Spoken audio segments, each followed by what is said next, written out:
Você sabe o que são collocations em inglês? Pois é, esse é um assunto muito interessante, muito importante se você quer falar inglês com naturalidade. Aliás, foi o Valdecir de Oliveira Ramos que me fez essa pergunta num comentário, então eu resolvi fazer esse vídeo para explicar melhor como funcionam essas collocations. So, let's get started. Você está precisando aprender inglês? Você quer aprender inglês de uma vez por todas? Então fica ligado que em breve a gente vai abrir as inscrições para a próxima turma do curso do Manual do Inglês. Esse é o nosso curso online, passo a passo. Se você está interessado, quer saber mais detalhes, entra aí no nosso grupo VIP do WhatsApp. Tem um link aí na descrição do vídeo, é só você entrar lá e aguardar que daqui a alguns dias eu passo mais informações lá pelo grupo. Agora, falando das collocations, o que são collocations? Isso se refere ao hábito do falante nativo de usar determinadas combinações de palavras. Então são combinações que soam natural para o falante nativo no dia a dia e que se você trocar vai soar estranho. Muitas vezes não existe um motivo específico para aquela combinação de palavras, simplesmente é assim que os falantes nativos estão acostumados a falar e a ouvir. Então se você quer ser bem entendido em inglês, quer soar natural em inglês, você tem que usar dessa forma. Bom, você já deve ter ouvido na televisão um apresentador pedir uma salva de palmas para uma apresentação que foi executada ali no palco. Então, o que significa uma salva de palmas? Significa muitas palmas para aquele artista. Em inglês a gente falaria "Let's give him a round of applause". Let's give him a round of applause. Então vamos dar a ele uma salva de palmas. Tá, eu sei que é uma expressão que você não vai usar muito, mas o ponto aqui que eu quero te explicar é o seguinte. Você entende que em português a gente faz essa combinação, uma salva de palmas, que significa muitas palmas. Só que, veja bem, você não poderia pegar a palavra salva e colocar, por exemplo, uma salva de livros, né? Querendo dizer muitos livros. Então, você percebe o que é collocations? É que a gente usa certas combinações de palavras que não vão fazer sentido se você trocar numa outra situação. Então imagina essa situação, um estrangeiro está aqui aprendendo português, aí ele viu na televisão a expressão uma salva de palmas. Aí ele pergunta para você o que é isso e você fala que significa muitas palmas. Ah, beleza. Aí ele vira para você e fala, eu preciso comprar uma salva de livros. Aí você vai olhar para ele e falar, o quê? Como assim? Não é assim que usa. Então isso acontece muito em inglês. Existem determinadas combinações de palavras que devem ser usadas juntas e existem outras combinações que não são usadas juntas. E é muito comum quem está aprendendo fazer a pergunta, teacher, mas e se eu usar essa palavra no lugar daquela? Aí eu vou falar o quê? Não pode. Por que não pode? Não é assim que o falante nativo está acostumado a usar. Por exemplo, a gente diz em inglês a big problem. Né? Um grande problema, a big problem. Eu posso falar também a big surprise, uma grande surpresa, a big mistake, um grande erro. Agora, se eu perguntar para você, what size shirt do you wear? What size shirt do you wear? Qual tamanho de camisa você usa? Aí você responde big, não. Né? Você não pode responder o tamanho de uma roupa, por exemplo, usando a palavra big. Tem que ser large. Para o tamanho de roupas, por exemplo, vai ser large, que é grande, medium, que é médio, e small, que é pequeno. Aí você vai perguntar, mas por que não pode usar big?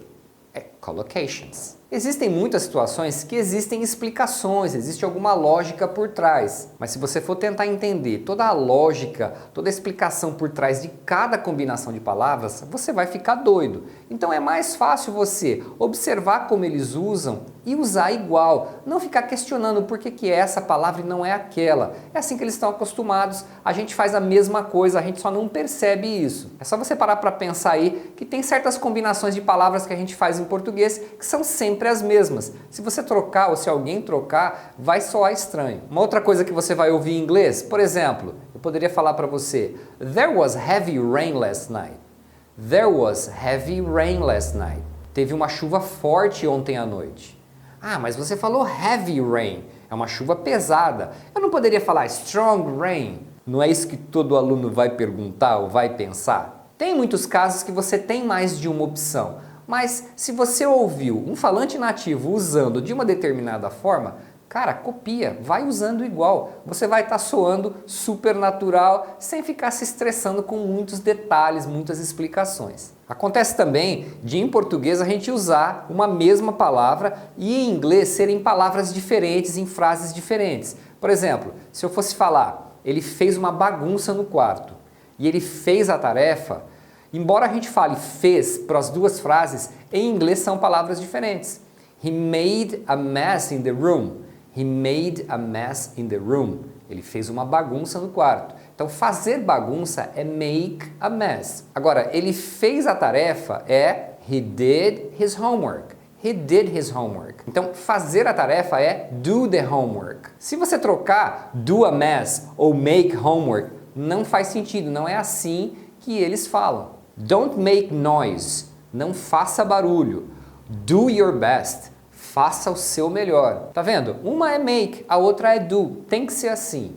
Eu vou te dar mais exemplos de collocations em inglês, mas se você está gostando do assunto, já deixa o seu like aí, não esquece. E se você ainda não está inscrito no canal, já se inscreve aí. É só clicar embaixo no botãozinho inscrever-se e clicar ali também no sininho para você ser avisado toda vez que tiver uma aula nova aí no ar. Agora olha só, em inglês você fala take an exam ou take a test.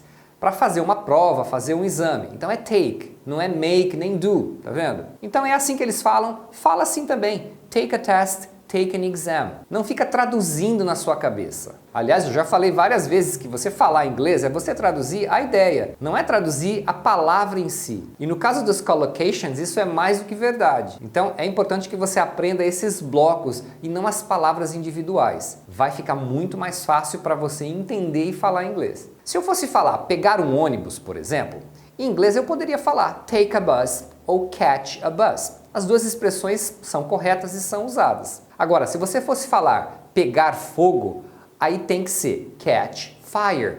Você não pode falar take fire, não faz sentido, né? Não se fala assim em inglês. Are you fully aware of the situation? Are you fully aware of the situation? Você está totalmente ciente da situação? A expressão to be aware é estar ciente, estar consciente de alguma coisa. E é muito comum se usar fully aware. Então, essa é uma combinação natural em inglês, para você perguntar ou falar que a pessoa está totalmente ciente ou totalmente consciente de alguma coisa. Então, é fully aware. Aí muita gente vai perguntar, mas e se eu falar very aware? Cara, para que você fica complicando? Se você ouviu fully aware, que é usado, use essa também. Claro que se você esquecer e usar uma outra palavra, não tem problema. Na maioria das vezes eles vão acabar entendendo pelo contexto, por outras palavras-chave. Mas o que eu estou falando aqui é para você falar o inglês natural e você entender também que eles falam assim. É você falar as frases que um falante nativo vai entender de primeira. Ele não vai ter que ficar pensando, o que será que o cara quis dizer? Eu acho que é isso. Sabe, não ficar aquela dúvida. Então, se você usar essas combinações, o seu inglês vai soar super natural, o cara vai te entender com facilidade. Aliás, tem vários adjetivos que são usados com determinadas palavras com mais frequência. Por exemplo, você vai ouvir heavy traffic, né, que é um trânsito pesado, ou quando tem muito trânsito, você vai ouvir muito isso, heavy traffic. Heavy rain, que eu já falei, né, que é uma chuva forte. Você vai ouvir também heavy drinker, que é um bebedor pesado, né? Literalmente seria isso, mas isso está dizendo que aquela pessoa bebe muito. Ou heavy smoker, né? A pessoa fuma muito. Você já deve ter comido fast food, não é? Fast food é aquelas bobageiras, hambúrguer, sanduíche, pizza, batata frita. Então isso é a famosa fast food, que significa comida rápida, certo? Só que você não pode falar quick food. Embora fast e quick signifiquem rápido, cada uma é usada em algumas situações. Então, no caso de fast food, tem que ser fast food. Não vai falar quick food, que não dá certo. Agora, se você vai tomar um banho rápido, aí você fala a quick shower. I will take a quick shower. E não a fast shower. Vai soar estranho se você usar fast nesse caso. Quando a gente quer falar nos próximos dias, é comum se usar the next few days. Essa combinação, esse bloco, the next few days, nos próximos dias. Se eu quero falar nos últimos dias, in the past few days, in the past few days. Agora, vamos tirar umas conclusões sobre tudo isso. Tirar uma conclusão, como é que fala isso em inglês? Se você for lá no dicionário procurar tirar, você vai achar um monte de coisa lá. E aí, what's the correct collocation? Para tirar uma conclusão, se usa draw a conclusion. Então não coloca outro verbo que não vai fazer sentido. É draw a conclusion, tirar uma conclusão. E a conclusão que a gente tira aqui é: observa como se fala inglês e fala igual. Imitar o que um falante nativo usa é a melhor forma de você soar natural em inglês. Claro que você entender a origem da expressão, a lógica por trás da expressão, vai ajudar você a lembrar e a generalizar para outras coisas. Mas não dá para você fazer isso para cada palavra, cada expressão que você aprender em inglês. Até porque muitas não faz muito sentido fazer isso. E se você gostou do assunto e quiser outros vídeos falando sobre collocations mais específicas com determinado verbo ou determinada palavra, deixa aí nos comentários para eu saber. Assim eu posso planejar outros vídeos falando sobre esse assunto que realmente é bem interessante. So that's it for now, guys. Thanks for watching and I'll see you next time.